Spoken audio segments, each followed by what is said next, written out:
We're very excited to have a guest lecturer and a guest speaker, Michele, who graduated from Stanford a while back and is back today to give us a talk. He's from Replit, and he will give his own introduction so that I don't miss out any. Hi guys, feels good to be back at Stanford. I think the last time I gave a lecture here was 2020 during the pandemic, so there's been a few years. The intro has pretty much everything. The only detail to add is that Akanksha and I overlapped at Google for like a couple of years. We worked on Palm and Palm 2 together, and she kept training amazing models. I went to Rapid to start to build agents. And this has been my professional obsession for kind of a decade at this point. I started to do representation learning on code when transformers just came out. Then we trained LLMs, and I took care about the code gen part of them. And now I'm very excited about building agents on top of models. So the goal of today is I want to show you how fast the field evolved in the last year and how we've been building coding agents in a completely different way during the past basically 12 months.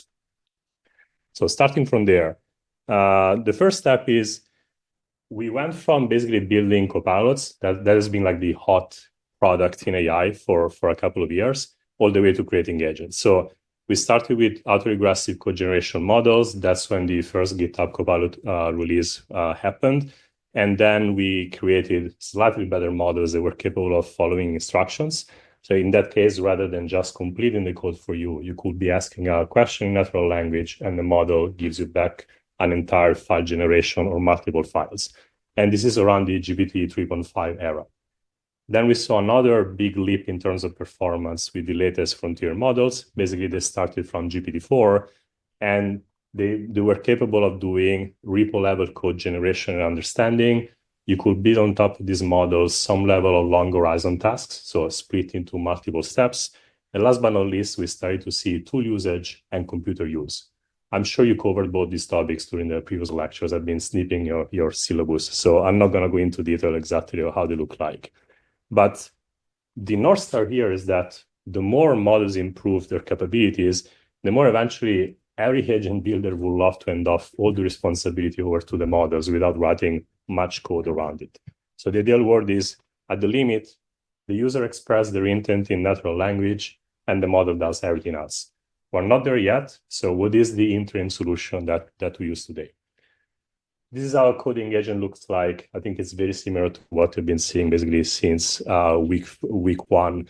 And it's a system that is capable of dynamically directing processes and tool usage, but it still maintains control over how they actually accomplish the tasks. So even when we reach the very end of this lecture, we're going to basically keep seeing a system that very much looks like this. There is a human that gives the input, we do LLM calls, and then there is an environment where we take actions, and there is a feedback loop.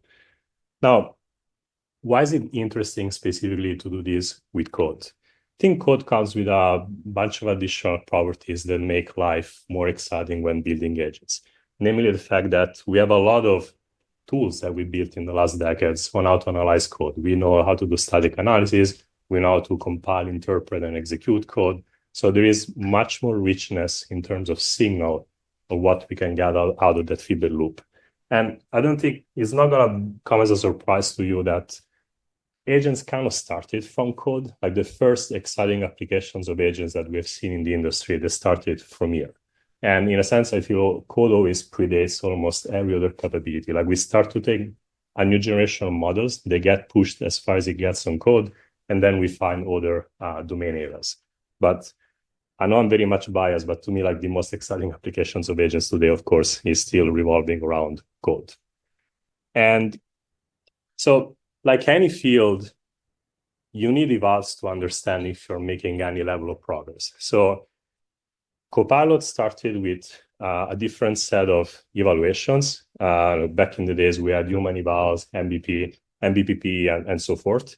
Those evals are really focused on generating code segments, but they're very limited in scope. So that on the right, you see an example of what human eval looks like. You were basically getting a method signature, doc string, and then expect the model to give the implementation. The implementation usually was most of the times a one-liner. Another issue of human eval back in the days was the size, the sample size. It was 164 samples in total, so a very limited benchmark. That being said, it's important to remember that in our field especially, usually evals always precede capabilities. Think of what happened with ImageNet. ImageNet was a massive effort that started at Stanford in the early stage of the previous decade. And the moment that benchmark was released, then a lot of different groups started to slowly climb it over time. And it took several years basically to completely saturate ImageNet. We have seen the same with human eval. When the first codex model came out, it was like in the 20% or so. Right now, if you check the latest papers about the frontier models, they even stopped using human eval almost. You see the scores there are in the order of like 95%. So it's kind of saturated. It doesn't give a signal any longer. So it kind of comes natural now that there has to be also a counterpart on how to evaluate coding agents, right? And of course, that benchmark already exists, and that's what everyone in the industry and academia is using. The benchmark is called WeBench, and the task here is you generate a PR from a GitHub issue and a given code base. So what this group did a couple of years ago at Princeton, they took 12 open source Python projects. They carved out a bunch of PRs from those projects that could be tested with the unit test harness that was already available on the repo. And they created a lot of different examples. Now, definitely, this benchmark catalyzed a lot of progress in the last couple of years. And researchers, companies, everyone is rushing to ascend the benchmark. The good news is that it's still not saturated. I think the current SOTA on a subset of it, which I'm going to explain later, is around 60+%. So there is still some juice to squeeze out of WeBench. But hopefully by the end of this talk, I'm going to convince you why this is not the end game. Like software engineering is such a wide discipline and is not only about taking a description of an issue on GitHub and turning that into a PR. I think if you start your own like student projects for this course, you're probably not starting from a PR description. You're going to be starting from an empty repository. You're going to be discussing with your friends and colleagues, what do we want to build? And that's a completely different problem set. So we're going to get there, but it's good that we have something to start from and something to measure. Now, I think some of you in this group are also using WeBench already, and you probably stumbled on how hard it is to use it. I think the beauty of human eval, benchmark I showed you before, is that it was extremely, maybe it's a bit of a misnomer. It was very easy to run. You will just basically pass the prompt and then get back the code and then execute it on the fly. So WeBench comes with a lot of burden in terms of setting it up. You have to basically create containers and you have to set up 12 different open source projects. So there is a software engineering challenge there. There is also another challenge on the quality of the benchmark per se. So it turns out that out of the initial, I think, almost 2,000 examples that they came up with, a lot of them had issues. Some of them have a broken harness, so it's impossible basically to run tests. Some others, and you can see this from the plot on the right, when asking software engineers to actually, professional software engineer to find a solution for some of those problems, it took them more than 4 hours. So someone specialized on that problem, the specification of the issue was so ambiguous that they didn't really know what to do. So it took them so many attempts even to figure out how to solve that. So it's kind of clear that when there is this wide variety of complexity, this is probably not the kind of benchmark that we want to target today. It's a bit premature to try to go for tasks that require several hours. So OpenAI, if I recall correctly, at the end of last year, they paid almost 100 software engineers to go through all the different tasks in the original WeBench dataset and filter down a smaller subset of it, which is called WeBench Verified. And it basically solves most of the problems that we've been talking about. So it tries to remove the harder ones, it tries to remove the false negatives or the unspecified problems, and so forth. So if you go and check WeBench today, the one that you want to work on is WeBench Verified, which is a bit more approachable. By the way, I forgot to say, I'm more than happy to take questions while I'm speaking. Let's make this interactive. I don't want to give like a monologue for 1 hour and then wait until the end. So just raise your hand and let's have a chat.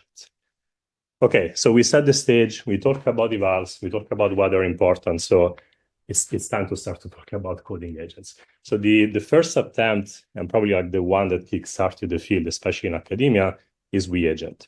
It's based on React. I think you covered that also during week 1. So I'm not going to explain again what React is. but it was the first breakthrough result on SweetBench. So initially, the first attempts at SweetBench were literally tackled with taking the entire description of the issue, passing some of the coding context on LLM, as the model to generate backcode, apply to the repo, and see if we actually found the solution or not. As you can imagine, the performance there were abysmal. I'm talking about like single-digit % resolution rate. So the group here, again, is basically a subset of the people who also did SweetBench. They came up with this core idea of finding specialized tools that you as a software engineer will be using, put them in a loop in a React agent, and especially finding the right interface between tools and LLMs. This is the core problem that they basically solve. So everything else that you see here on the drawing is very similar to the high-level agent description that I showed you before, right? You have an LLM in the loop, you have a bunch of tools. The computer is basically your environment, so you can interact, you can run terminal commands, you can write on the file system, you can read data. That's the environment to interact with. And then you can take actions, you execute the code, you find out if the PR you generated is correct or not, and then you make a decision if it's worth moving forward or not. In principle, it sounds very easy. That's pretty much how each one of you writes code when you're building your project. In reality, there is a key challenge, which in the paper they call ACI. So rather than doing human-computer interaction, here the problem is how you have an agent interacting with a computer. So agent-computer interaction. The reason why we have to find solutions to this problem is because you can't put the entire complexity of a developer toolkit in front of an LLM.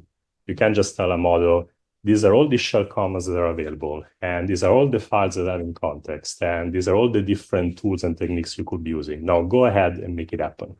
That is a pipe dream that we're going to accomplish whenever AGI is going to happen, whatever is the definition of AGI. Today, we're not there. So how can we make this more pragmatic and actually make it work in 2025? So first of all, the action that an coding agent can take, they need to be very simple and easy to understand so that the model doesn't get confused. And what I mean by that is even when you're invoking a tool, rather than having a very long method signature where you can pass a lot of parameters and each parameter has a high cardinality, the ideal world is that you have a method that takes a Boolean. Like it's very easy to invoke the tool and it's clear the model doesn't have to make too many choices when you call a tool. Let me give you one very easy example. Whenever you navigate your file system, the degrees of freedom you have in front of your file system are extremely wide. You could decide, to go depth first search. You could decide to do recursive listing. You could decide to take a lot of actions on the file system. If you tell the model, here is my file system, go ahead and do and perform task X. It will try to find, like every time, given the stochasticity of the LLM, it will probably find a completely different strategy on how to accomplish that task. The goal here is to make that so narrow and put it so much on guardrails that whenever you say you want to browse a file system, it will always do it exactly in the same way. So that also in the agent, in the loop, you can interpret the output of that command always in a very specific way. That is the insight of what it means to do proper ACI, like making the tool usage easy and the output as structured and as deterministic as possible so that the agent basically doesn't get lost in the process. And similarly, the other points are, for example, the environment feedback should be informative but concise. What do I mean by that? Imagine copy-pasting the logs of your broken web app into a model. They can be so verbose, and most of them could be so useless that if you keep doing that and basically keep expanding the prompt of a model, just throwing in there all the logs, eventually, no matter how smart is the model, it's probably not going to understand anything. And you as a developer, you kind of face the same issue, right? Like you clear your console, you don't want to see everything that happened in the last 10 minutes. It's just an overwhelming amount of information.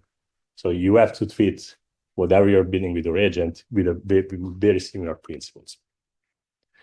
So what are the, yeah. Can you elaborate on how do you ensure that the agent's output is structured and retiming? That's a craft more than science, unfortunately. And it's a lot of trial and error, but you have some guiding principles such as pass the least possible amount of information to the agent. So if you know how the logs of your app look like, maybe you decide to pass only logs up to a certain level. Like you want to just pass errors and warnings. You don't want to pass him for debug and so forth. This is the simplest example I could give you. But there are a lot of opinionated choices you can do on your end that will determine basically how much information is put in context. I think a good follow-up question there would be, how do I know I'm getting this right? That's why I started from evals. It's not like an academic fixation. If you don't have a way to measure if what you're doing is pointing in the right direction or not, you cannot do a lot of byte-based development. That as much as it's cool today on Twitter, it's probably not the right way to make progress on agents. Any other questions? Yeah. This looks like some form of environment that can be like completely sandboxed and so on, right?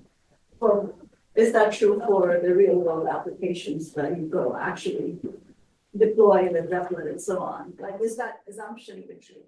So that assumption holds for us at Replit, and I'll show you a bit the product at the very end, because every application you build is running in an isolated container.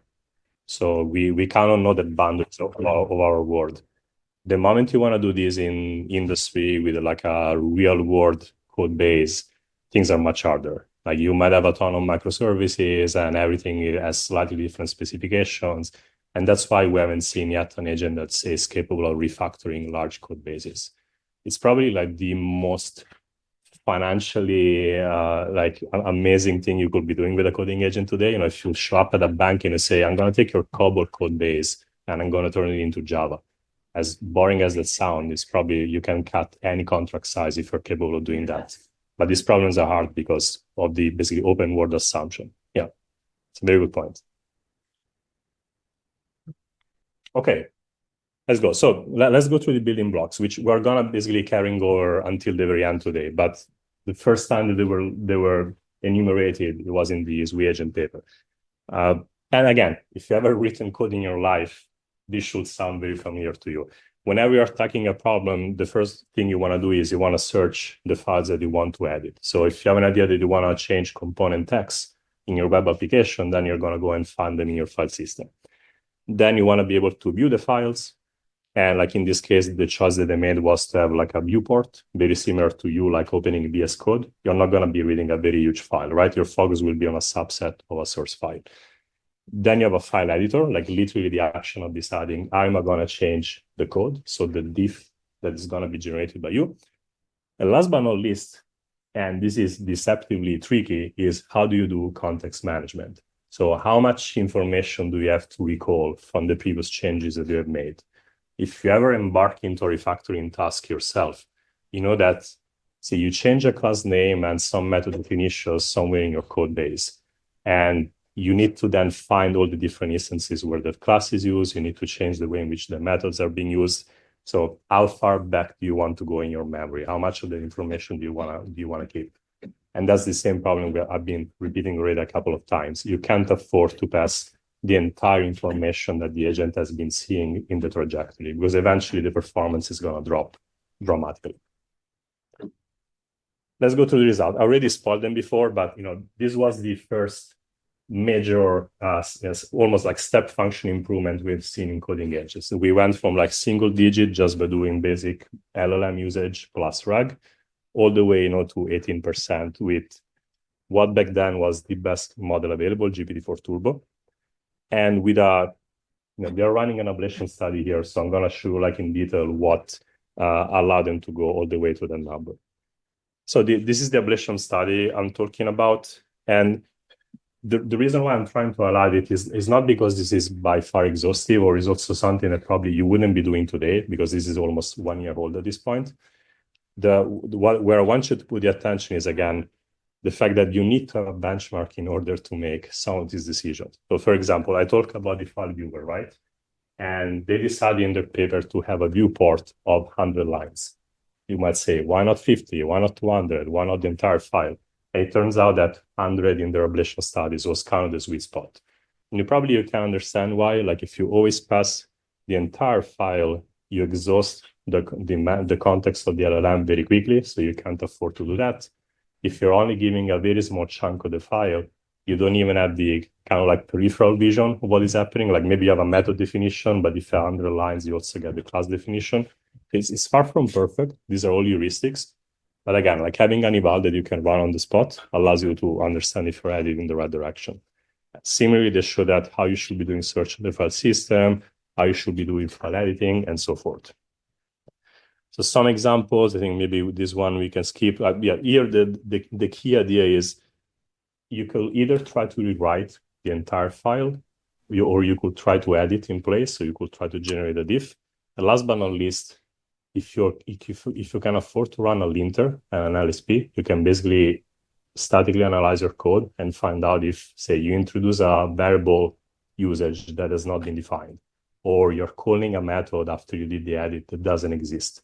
If you can run these tools rather than just modifying your code and execute it and hope that it actually works, you can immediately get a feedback loop and realize you should have basically asked the model, that method doesn't exist. I want you to go and change it, or I want you to use something else.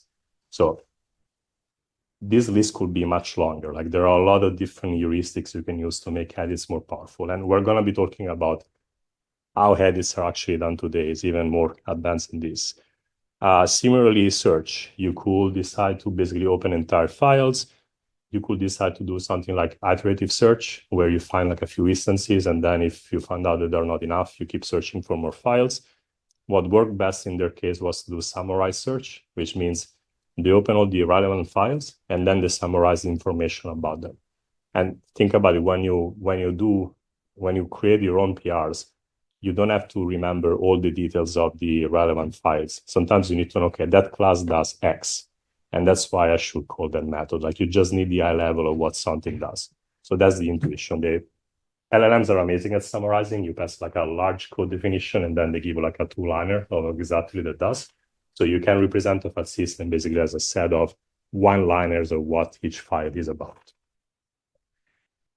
Now, why only 18%, right? It's a cool number. They definitely got a big bump up in terms of performance, but where was Zui agent failing?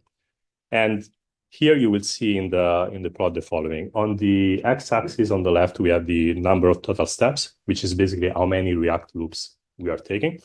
And on the y-axis, like how often this is happening. And it turns out that, if you see the oranges, which is the resolved PRs, there is a very big drop around basically 15 steps. The reason why that happens is, again, due to the context management that we were talking about before, and to fundamental limitations of an LLM. So let's dig into details there. What do I mean by that? First of all, there were some problems, especially back in the days in ZuiBench, before it was filtered down to ZuiBench verified. There were some problems that no LLMs could have solved. And there are still today some problems that even in the last state-of-the-art solutions, there is a good, say, 40% of the problems that LLMs still cannot solve. So of course, if you just let the LLM spin the wheels and keep trying, it will do as many steps as you want, but it will just keep failing. And at the same time, also, if you keep adding a lot of memories in context, eventually the agent becomes less smart, and then it's not worth to keep spending money. So maybe this was the first insight that was very useful for coding agents. If you don't get to the solution kind of immediately, especially if it's something that you are building as a product and you're selling, you can't afford to keep calling an LLM in the loop tens or hundreds of times. Like eventually it becomes prohibitively expensive, especially if it's not like an enterprise product where people are price insensitive. And as you can see, the plot on the right is basically strongly correlated because it's the cost of the solution. So there are some problems that requires tens of dollars, and it's questionable if at that point it's better to have a human solving them rather than an agent. So some of the failure modes that we have seen in the Zui agent paper, definitely editing was one of the big reasons why. So by editing, I mean, not only sometimes the model is not capable of edit the files accordingly to create the solution, but sometimes it fails because it doesn't know how to apply correctly a change to the file. And I'll show you some examples, but the long story short here is that LLMs are not capable of generating diffs. This is the format that GitHub and like Git in general uses. LLMs are not going to output a diff that applies reliably to a file. So you need to find some workarounds to how do you express an edit. There also the problem of laziness. I'm sure if you ever use chatbots like ChatGPT, Claude, and so forth, you probably have seen very often you make a request based on a file that you pass in context, and the model tells you should change these 2 lines, and then it writes a comment and it says keep the code as it is, and then it writes some other lines of code. That is perfect for you as a human because it serves the purpose. It tells you what to do. You can quickly copy paste things and you can get your things done. An agent gets lost there. If you replace the content of a file with a lazy edit, which basically contains these comments, you break the application because it's dropping blocks of code that were actually useful. So that's another big challenge. And last but not least is they get towards a long horizon task. So the longer you let it run, the lower is the probability that they're going to be doing well. So for this reason, given that the top 2 issues that we found out are how challenging edits are, and sometimes like failing to correctly find the edit location or even the files that you have to work on, from here, I think the field got split into 2 different directions. One is more of a agentless solution. I know the lecture is about coding agents, but I'm going to show you something that is not actually an agent and it performs pretty well. And then the other direction instead is even more advanced and more, let's say, intricate compared to what I just showed you. So let's start from the easier one, which is agentless. And the idea here is LLMs since a while have been kind of augmented by not only the core model, but rather, also using retrieval on the side. I think that's what everyone calls RAG. LLMs can also do tool usage. And last but not least, you can have some level of memory management. So rather than blindly keep adding information to the context, you can have some logic under the hood that decides when it's worth to drop information from the prompt or if it's worth to keep it. There is no feedback loop in here, right? It's just whenever you do a call, you augment with additional information that will make the LLM call more effective. It turns out that when the first implementation of agentless came out, with a very similar model, it went all the way up to 25%. This is interesting for several different reasons. The code base required to build something like agentless is a fraction of what it took to build SWE-agent. It's a much simpler system to build. It's also much cheaper. Like we're literally not looping. We're not doing a lot of different React codes. I cut some, additional bars from that plot, but there is another version that they ran back in the days where they try to do like a fixed amount of retries. And even there, the additional performance improvement they got was like 1 or 2 points. So it wasn't even worth to run it. But it's kind of amazing if you think where we started from. We started from few percents based on just the model plus RAG. And then the agent showed us where that the agent was failing, where the biggest challenge. And then part of the community decided, you know what, we're not going to build an agent. We're going to build the tooling on the most crucial problems. We're going to pass the right information straight to the LLM.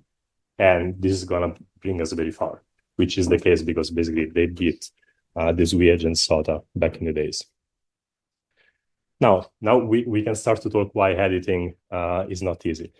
This is a refactoring task. So basically, it's a benchmark coming from Either, which is basically one of the groups that pioneered the agentless architecture. And here they're refactoring large chunks of code without basically skipping any instance to be refactored or making any mistakes.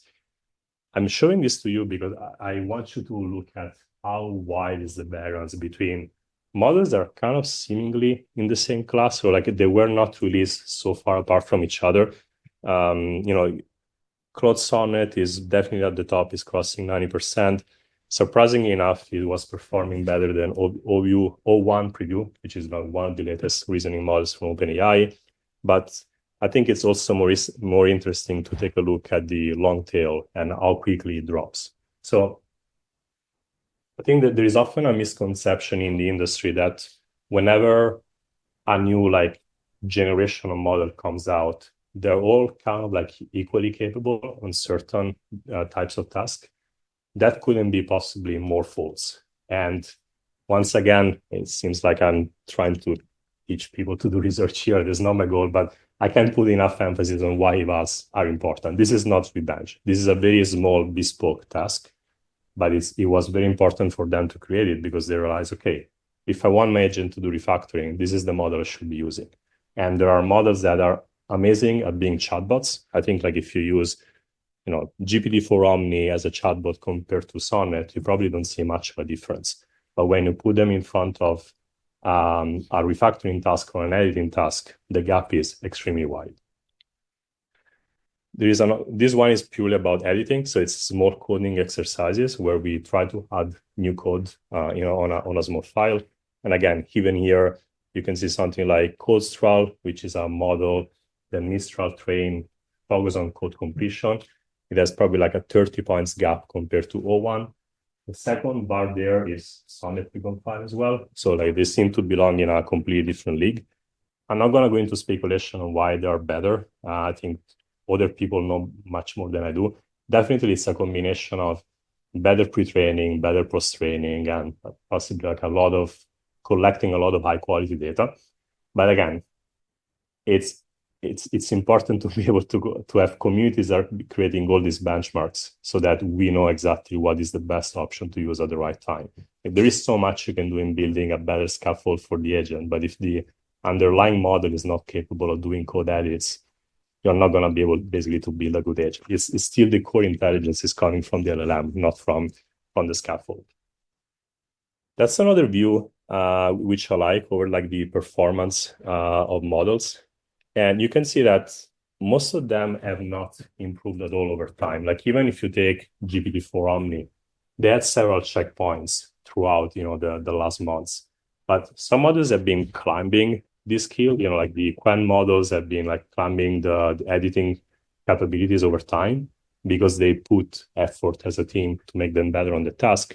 Like GPT-4 has been kind of stable for more than a year. Sonnet had a bump during basically the V1 and the V2. And even for like if you ever decide to go down this path and start to build agents, even if they're not exclusively about code, it's important for you to remember that you might not be changing a single line of code in your system, and overnight you could be seeing a gap in performance, and that could be due purely to the fact that you're using a new checkpoint from whatever provider of choice you have. So if you decide that you're building your agent around the latest reasoning model from OpenAI, those models are not stable over time. They release new checkpoints, they always behave in a slightly different way, and you could see variations because of that. Plus, there is also the variation coming from the stochasticity of the model. Like every time you ask for exactly the same task, if the temperature is high, on some tasks that are simpler or trivial, the model performance tends to be always very stable. But on some other tasks where the capability is still less developed in the model, you might see a crazy amount of variance. Yes. When you're sampling from the models, are you using temperature like that, like high temperatures? So that High temperature. That you care about? I mean, most of the evals that we do in academic settings are asset K, and coverage kind of thing, but like, can you say a little bit about what the real world looks like if you're doing evals? The real world is usually high temperature, pass at 1 or pass at very small K, especially like the more advanced an eval, the more expensive it gets. An entire sweep bench run, depending on like if you're scaling test time compute or if you're doing like a lot of loops, will cost in euro like several thousands of dollars. So depending on the size of the company or even if it's a research lab, you need to be cautious on how much tokens you burn for an eval. So I think the times of doing like past 100 on human eval are gone. Yeah, but that leads to the issue that there is a lot of variance, even just because of the high temperature.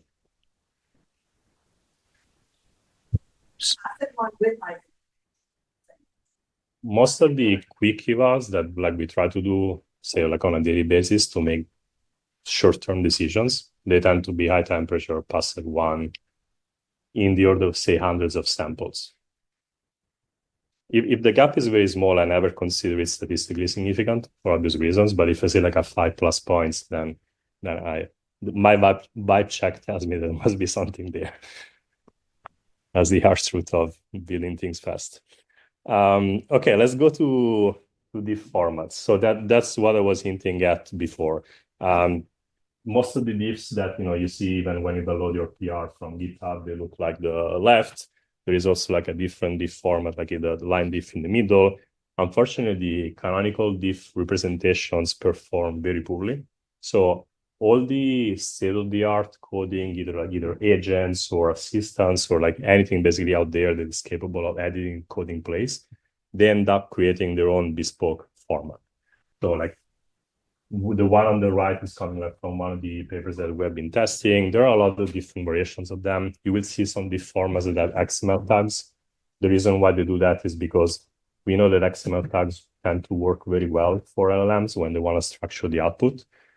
The shortcoming of doing this is, first of all, it requires a lot of trial and error because we're kind of coming up with a new format out of thin air. And the other one is token efficiency. Like diff representations, the standard ones, they're hyper optimized. And the reason is because like even something like GitHub, they want to have the most compact and concise representation. When you start to have like long XML tags, of course, you're burning tokens. Now for running small evals, it's totally fine. When you have a system in production in front of like hundreds of thousands of users or more, like every single token counts. So in the ideal world, eventually we're going to see LLMs capable of outputting proper diffs. We're not there yet. Hopefully someone in the industry hears this talk and makes me happy, but it's not the case still today. Last thing, and this is like basically one of the latest advancement in the field, is coming from Anthropic, and this was released back in end of October last year. So what they've done is, rather than basically, they started from what we were saying before, right? In this agentless architecture, you have an LLM call, and then you augment with information that comes from retrieving data, from calling tools, and maybe from memory management. But we can do something slightly smarter than this. We can fine-tune the model in post-training to learn how to use a specific tool that is specialized on searching and editing in place files. And that's exactly what Anthropic did. So they created a single tool that can view files based on the instruction that you pass it over, and then it can either create a new file in your code base or it could edit in place a specific file. And that's why the tool is called basically string replace. It has a few commands available, like it can also decide like to open a new file, it can execute commands, but it's very simple. The cool thing is that when you use it, the fact that it's been trained on so many samples on how to edit files, you're basically gonna be using it in distribution. Like it's meant to be used in this way. So it's very proficient at editing files. It's token efficient. It's very useful, especially for large files. The problem of large files that I was mentioning before is if you rewrite the entire file, it's gonna be very slow and also very expensive. Like output tokens tend to be much more expensive than input tokens. So in the ideal world, what you want is you have a view of the entire file, and then you have a tool that tells you these are the 3 lines of code that you have to change at position 10, 20, and 30. That is the most concise and cheap, basically, edit that you could be generating. It's one of the things that I recommend people to start from if they want to be like a coding agent quickly. Like it kind of solves a lot of the problems that we've been talking up until right now. But I'm bringing it up also to tell you that's where the industry seems to be heading towards right now. Like whenever you know that there is a very specific task that has certain requirements and a lot of people in the industry actually need to use it, it's much better to bring that intelligence within the model by means of creating a tool rather than building a lot of code around it as SUI agent or even the first version of Rapid Agent was released before this. So we built a lot of this logic in code rather than using it from the model. And we also talk about edit localization. So I'm going to give a few pointers. We're not going to go in depth here, but there are additional things you could be doing with code. So imagine of a standard system that is doing RAG over a large corpus. If it's purely text, you kind of have like 2 tools in your tool belt. One is standard information retrieval techniques, TF, IDF, BM25, or you could be doing vector search. In the case of code, there are a few more things that could be attempted. Like first of all, you can list all the symbols that appear in your code. variables, method names, class names, and so forth. Usually, as a developer, you tend to look for those symbol names. You don't look for or while or like keywords that are going to be everywhere. You look for keywords that have higher discriminative power. So you can basically build a table of all the symbols appearing in your code base, and then you could search for, say, all the files where that specific method is being invoked. We also have tools like ripgraph that are very fast at scanning through a very large code base and like returning all the lines of code with specific mentions. And yes, last but not the least, of course, you can do vector search. I think if you want to look a bit of how to make the system scales, I recommend you to read the literature about binary embeddings. It's a very cheap way to implement vector search at scale, and the performance drop between doing, say, proper dense embeddings versus the truncated binary ones, the drop is so small that it's not worth anymore to use like old school embeddings.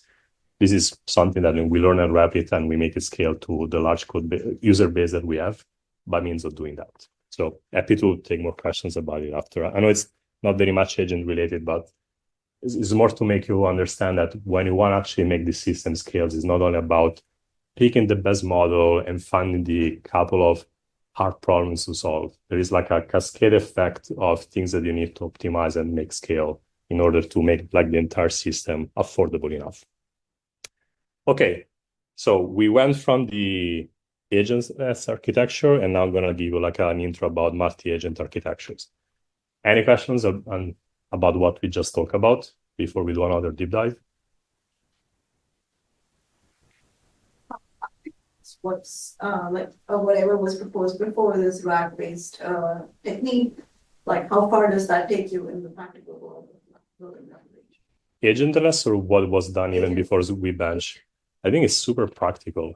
And Cursor, Windsurf, they're all basically using variations of that. Like, I don't know all the details, but even if you do some level of peeking under the hood and seeing how their agent behave, they're all doing a variation of that.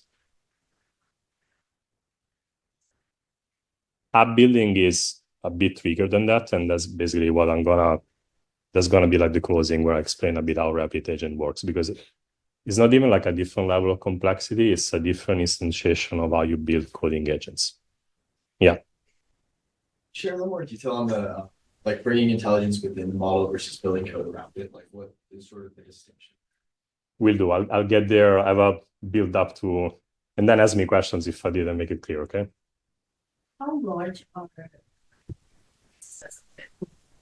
these work that, like in terms of in our case, they're not very big because most of the apps that people build on Rapid are kind of like greenfield, 0 to 1.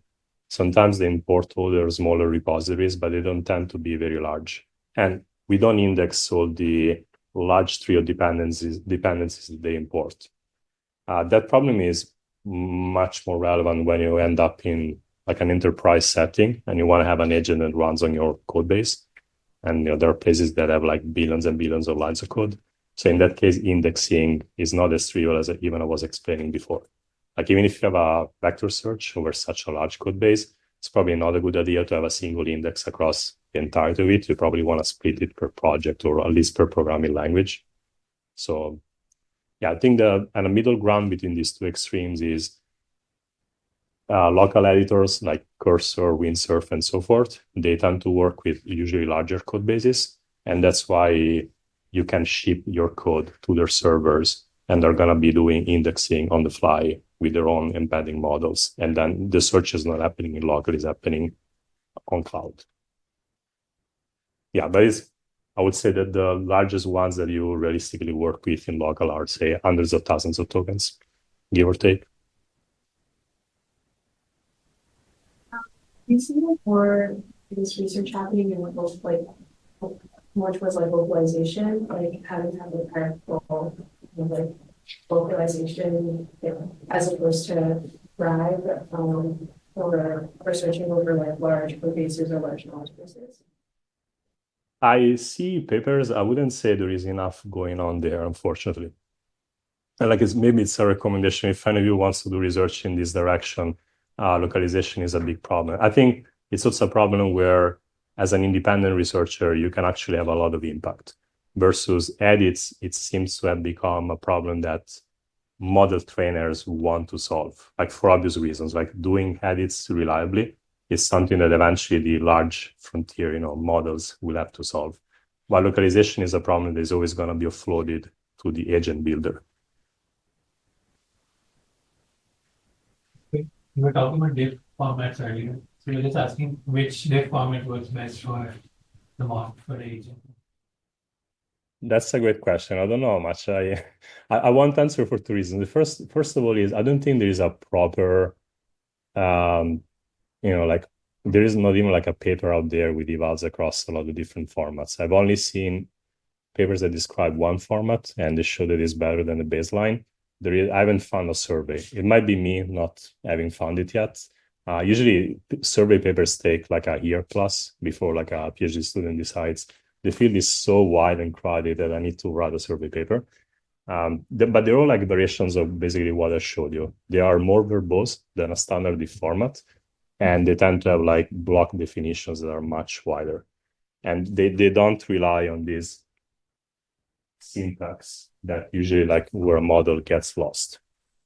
So they more rely on, it's very similar to say the structure output you see from all the LLM providers today.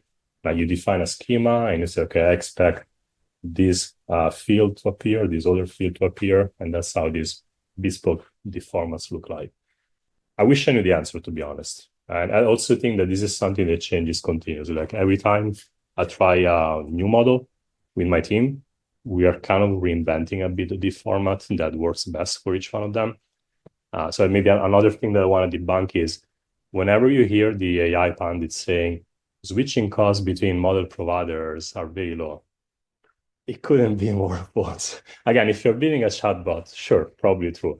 You're actually building something as complicated as an agent where your control flow is decided by the LLM. There are so many things that go wrong just because your prompt is not optimized. And it takes a lot of time, especially because one thing is to have an eval like Bench, which is very much downstream. So you rerun it, maybe you found out that you drop, say, 5 points. Then you have to go and dig deep to find out why that happened.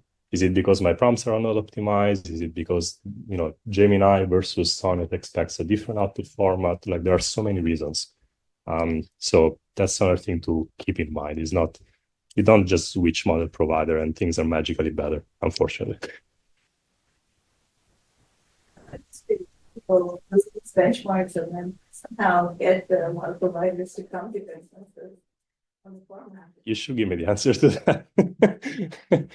We're working on benchmarking. Some of you are here today. I'm trying to create a benchmark bespoke for what we're doing in Rapid Agent. It's an up-edge project going on. In general, I think I'm at this point old enough that I can complain about it. Coding benchmarks has always been subpar compared to the rest of the field. Like there's never been something as amazing as say MMLU or Big Bench for code. I think live code bench is kind of getting there, but it's still not exhaustive enough.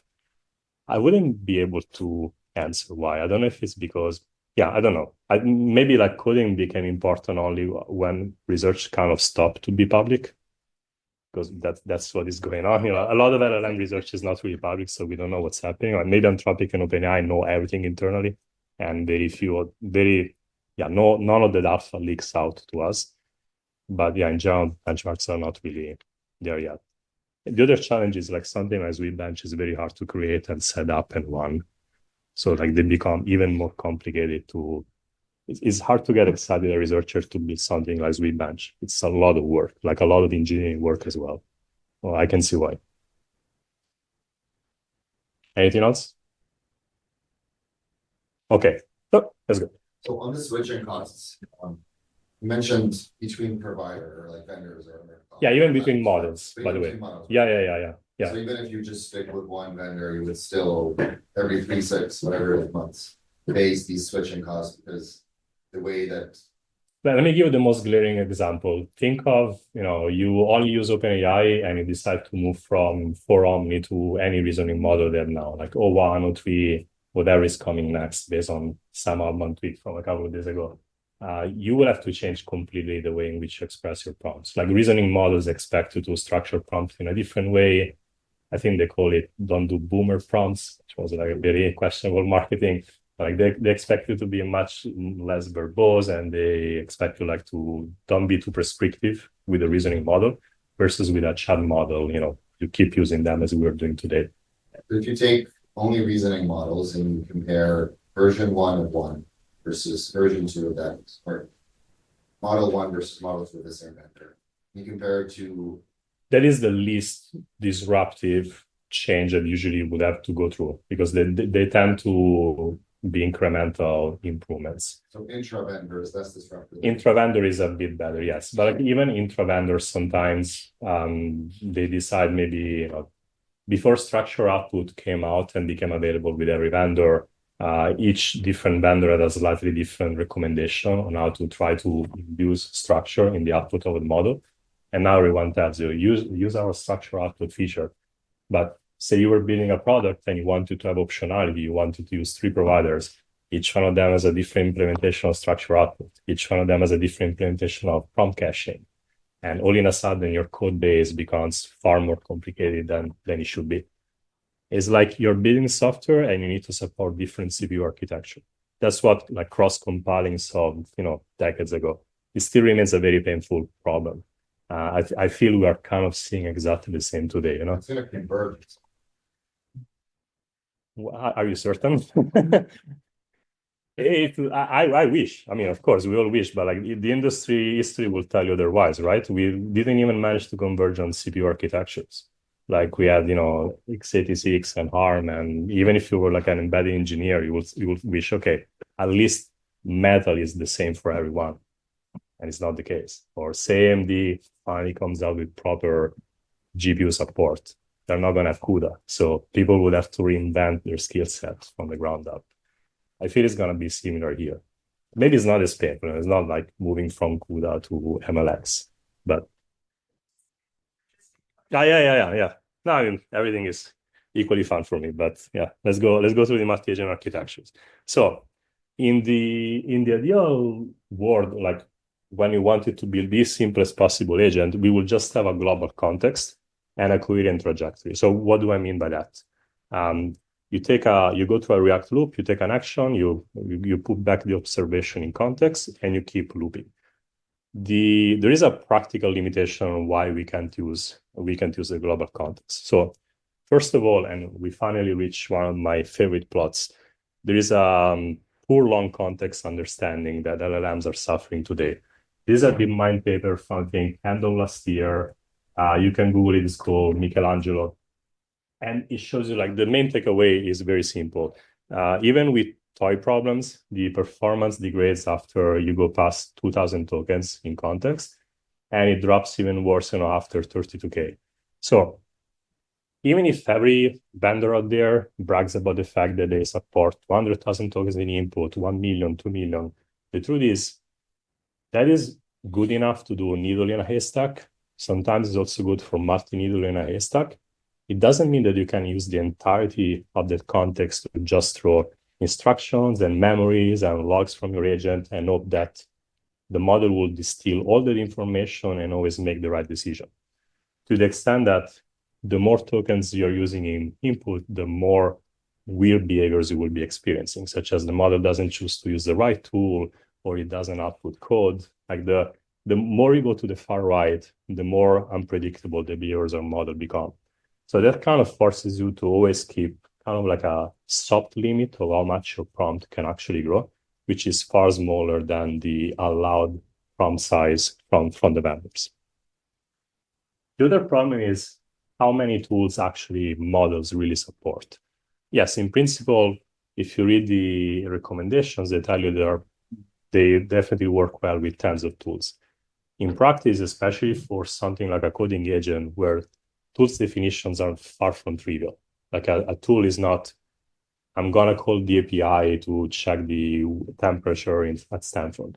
Tools are far more than that. You might be calling, you want to do like a shell execution with a lot of different flags. So there is a lot of complexity in each tool invocation. So it's not really true that you can put tons of tools in the scope and the model and the agent will always choose the right one. Also, in general, until basically now, most of the LLMs, even the frontier ones, they're not trained on agentic tasks. They were not meant to do that. They're mostly optimized for chatbots. And now that they realize that there is an amazing business opportunity in supporting agents, then we're seeing them putting more effort and basically doing more post-training for agentic tasks. But again, this is probably something we're going to be seeing in the following months. Last but not least, if we were doing this basic like global context and always calling the same model, there will be times where you will be using the smartest model out there to do something very trivial. And as you know, tokens cost quite a lot of money, especially if you're charging back your users for them. So having a different architecture where you can decide if a certain step should be taken with a chip like a Gemini Flash model versus like a Sonnet model, you see like an order of magnitude of difference or more. Utilization. So Shasta, you talked about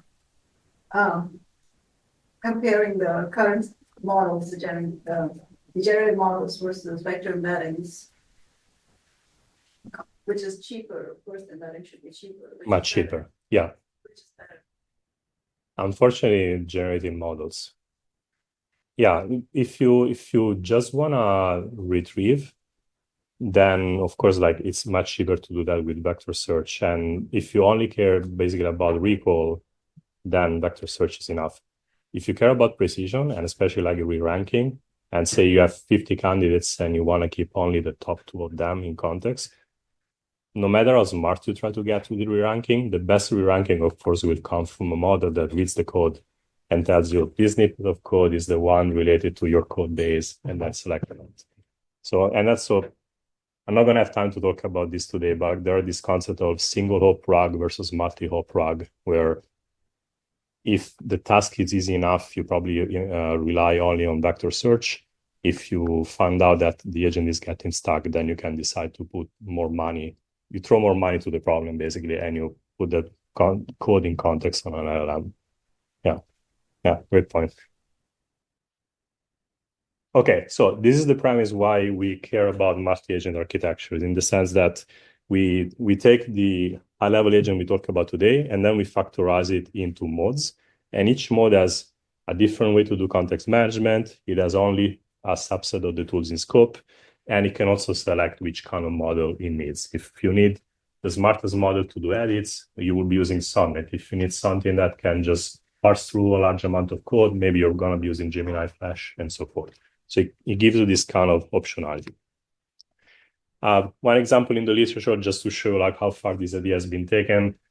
One of the papers that we found is Codar, and they say we're gonna see how a company works, and we're gonna map that same architecture to a multi-agent. So they have a manager, they have basically product management, they have editors, they have verifiers, they have quality assurance engineers, and so forth. I think this maybe takes it too much to an extreme, but it's just to show you how wildly different were the 2 approaches we saw today, where agentless is as trivial as it gets, and then this probably got a bit overcomplicated.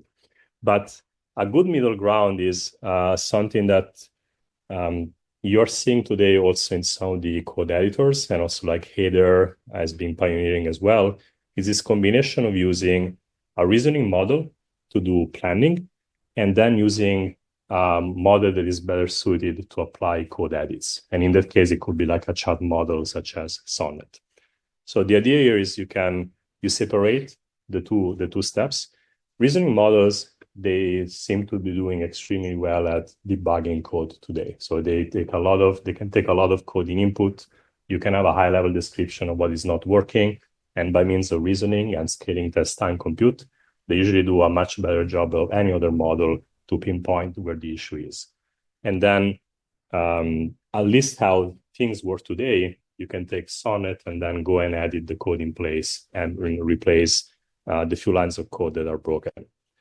Now, this separation is not going to be here likely forever. Like it might disappear very soon. If you read the OpenAI, I mean, it's not even a leak. Like Sam Altman tweeted about it a couple of days ago. He said GPT-5 will be a model where reasoning is optional. Like you could use it as a chat model, or you could use it as a reasoning model. We don't know the details. It could be like a discrete amount of reasoning modes, or it could be just a slider. But what matters here is there might be a model that unifies the two options that we're talking about, and that it allows you to become a good code editor when it's needed, or you could enable reasoning when you're trying to debug a problem, and then use it, in however way is most efficient. And by the way, it might disappear in a few months, but it could also reemerge later on, like depending on how the different labs make progress over time, there might always be a better model at reasoning, and there might be a better model at applying edits on the code. That's another challenge in actually building agents in the real world, where you're not really married to one model architecture and you think that it's going to last for the next 2-3 years. You need to be ready to refactor everything in a matter of like weeks if you want to always follow like the latest state of the art out there. It's a fun job. It can also get stressful, trust me. I'm talking from personal experience. So let's go. Let's talk about the basically beyond React, which is the question that you were asking me before. Like, how can we work more with a global context and do like basically more smooth reasoning? The issue is that if you hard code agent loops, as I just described it to you before, this might get in the way of the next generation of models. Basically, we are baking some priors when we decide exactly how a certain agentic loop should look like. So let me give an example. If you know that fixing that problem requires you searching code in a specific directory and maybe compiling that subdirectory and then applying a certain edit, that works if you know that your task is always exactly described in this way. But it turns out that it's also a very brittle architecture. And it would be much better if the model was just given the high-level intent that you have, and then it will decide, okay, these are the 4 different steps that I have to take. Until basically a few months ago, this optionality didn't exist. I do think that's exactly where we're going. So on the side of the agent builder, our task will be to decide like a high-level fixed prompt, so the instruction that we pass to the model, and we would have just to manage the context. So how much information we want to pass to the LLM. And then we will let the model just do smooth reasoning, and the model would have some tools available that will be defined directly by the vendor. So the model will have a tool to open a file, it will have a tool to invoke the shell, it will have a tool to do a string replace editor, we'll decide which actions to take, and then we will be basically keep calling the same model in a loop. This is what I believe will unlock like the next level of like power in terms of how good agents will be. And I expect that the agent scaffolds will become easier. At least that's also my hope. I think right now building agents, as maybe counterintuitive as it sounds, is probably 90% engineering.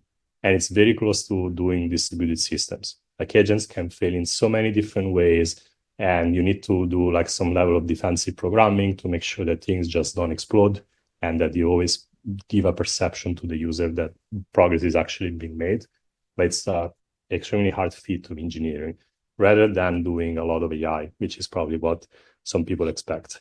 So that being said, I don't think, again, I'm trying to show you what is the near-term future. I'm not saying what's going to happen when models will be at the level of AGI. It's more like, what is my prediction for the next year? I think we're going to be seeing more tools with specific interfaces, especially like for code use cases. And if you go and read the Anthropic blog post that I linked there, with something as simple as this, basically with the agent scaffold that they used was probably 100 lines of Python. They got 49% on Sweetbench, which is a very high score. It's very close still to today's state of the art. And the state of the art from Anthropic to where we are today is mostly accomplished by doing test time scaling. So this is just one single trajectory. It's just a series of calls in a loop. And if you want to get like this additional 10% that we've seen today, you need to spend orders of magnitude more tokens compared to what they did. So this is like a pretty remarkable result. And I think that's where we're going to be seeing the industry going towards too. Unfortunately, like I also want to highlight these shortcomings. The trajectories here tend to be very long and expensive. So if the model has to reason and decide, okay, these are the files that I should be opening, these are the edits that I should be making, it doesn't get everything right the first time. As in the model decide, okay, I'm going to start by editing these 2 files. And then it realizes it didn't do enough. And then it goes through a different iteration. And the model decides when to stop. So the way in which this is implemented, you put the tool in a while loop. It starts to execute. And then whenever there is a code that doesn't call any further tools, you know that the loop has ended. But you, as an agent builder, you have no control. So imagine exposing that in front of a user. Like you want to give them some expectation of how much a certain action will take, right? And the truth is, it's unbounded. So you can decide, of course, to hard code when it has to stop. Say, maybe I don't want to forward more than 10 calls to this tool, but the task might not have been accomplished by that.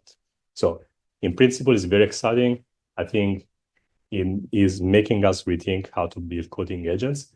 In practice, actually, turn it into a product, it has some additional challenges.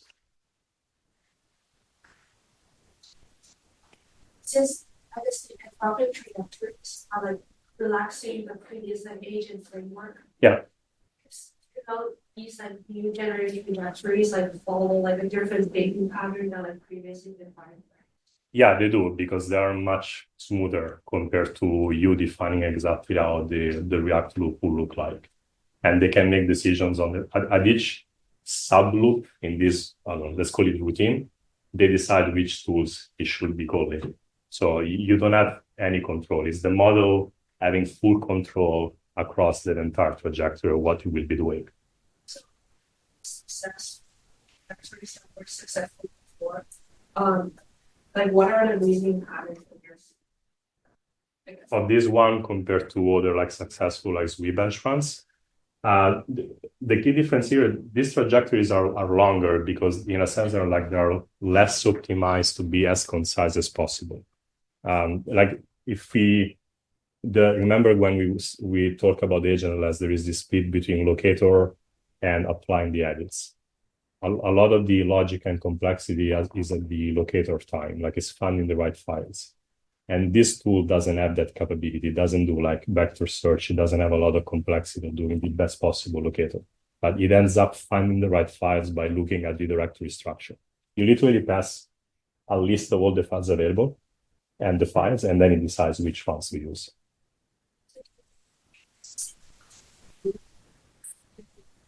Like previous frameworks don't have like similar performance. There are some results on Swift bench at a similar level that definitely use fewer tokens than this.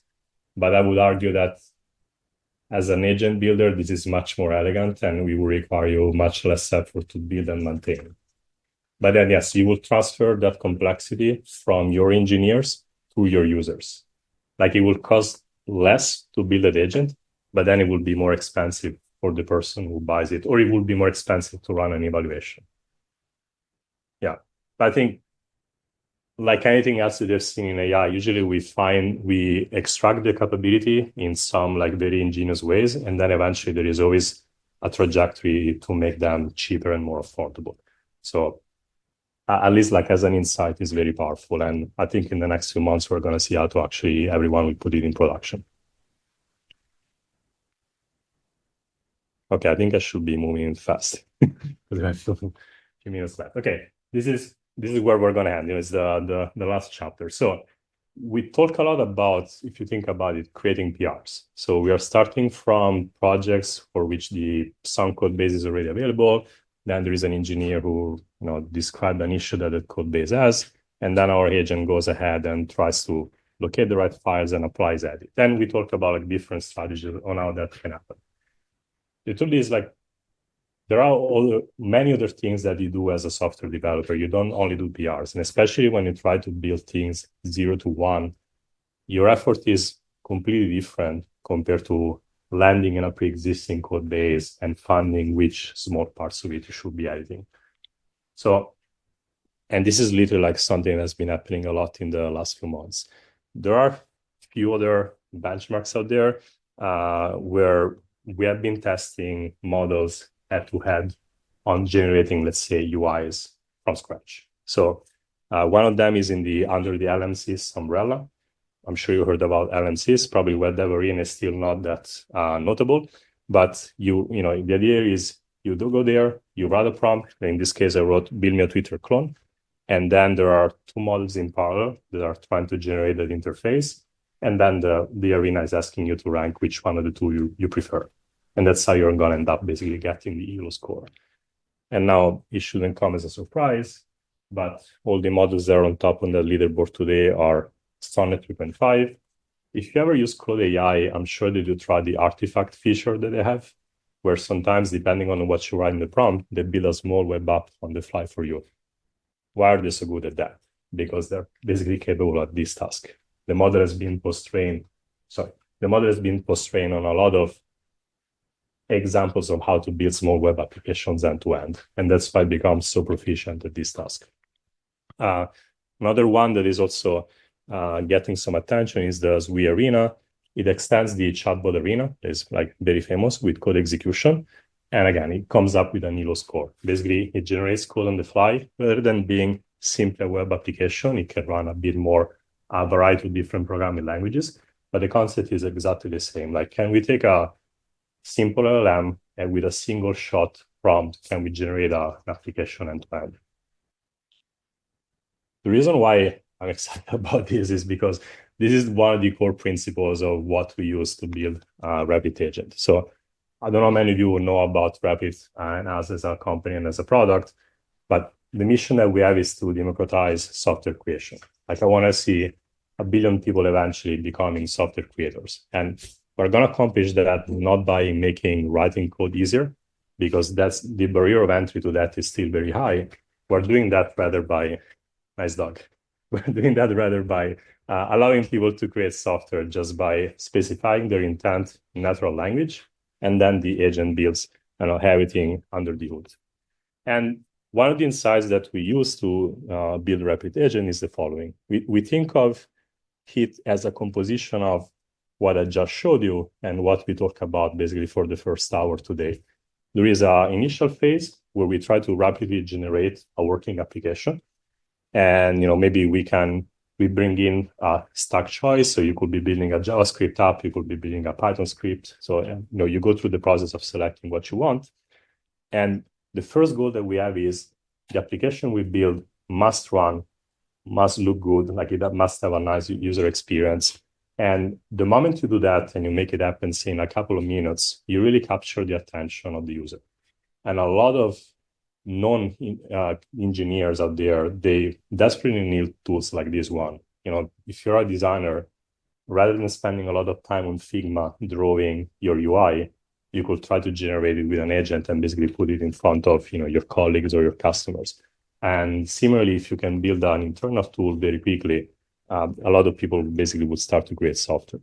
Now, the catch here is if you stop just at this, the scope of what you will be building will be very narrow, right? You're just building like a basic web application. So with Rapid Agent, we compose these two concepts. We first go to prototype as quickly as possible, and then we attach an agent that works similar to what we discussed about, where you can iteratively add new features to the app.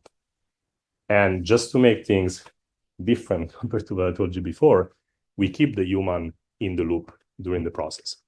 And keeping the human in the loop is not purely like a product choice so that it's less boring and we get more user engagement. Of course, it plays a role. Like, don't get me wrong. I think it was like a very good insight to keep the user there and keep them excited. But the truth is, and this is the last takeaway that I want you to have from today's lecture, the main complexity of agents is that their reliability drops dramatically over time. I keep saying that regarding the context, but in general, the more steps are required for an agent to accomplish a task, the faster the probability goes to zero that it's going to be successful. That's basically like compounding errors. What is the easiest way to avoid compounding errors? Is not making the best agent in the market, because the truth is that's a pipe dream that is going to require, who knows, months, years, decades. The way to take a shortcut is by having the user in the loop, so that after a few steps, you can ask the user, is this what you wanted? What is broken? Can you try the application for us and tell us what's wrong? And you could think of that purely as a debug job that we are outsourcing to the human. It's more subtle than that. A lot of people, including myself, we don't know how to write specifications of the software we want to build. there is a reason why companies have software engineers and product management and a lot of different roles. Like there is always a discourse going on between people that have clarity on what they want to build and people that know how to build things. So we launched Rapid Agent 5 months ago, and every now and then I go through the data of all the different prompts that people submit. And it's fascinating. It's like the most fascinating data set I ever put my hands on, because the variance of what people write as the initial prompt is absolutely wild. It goes from single one-liners, very generic, and a lot of people maybe sometimes they write feedback and they say, I want you to build a Twitter clone, and if it's not exactly as powerful as Twitter, they're very much disappointed. Some others are excited even if the UI is kind of there. So even the expectations are not set yet. I think we went from 2 years ago, a bit more than 2 years ago, people not even knowing what a chatbot was. And now the expectation is, oh, it's a coding agent. It has to build everything on the spot. Some others instead are writing very long descriptions of exactly what they want. And even there, it's very hard for an agent to take like 2 pages of markdown and turn it into something functioning on the spot. So, and that's the reason why having a human in the loop allows us to prime them to splitting the task into several subtasks so that they can ask us things in a sequence, and then they can see the application being built as we go.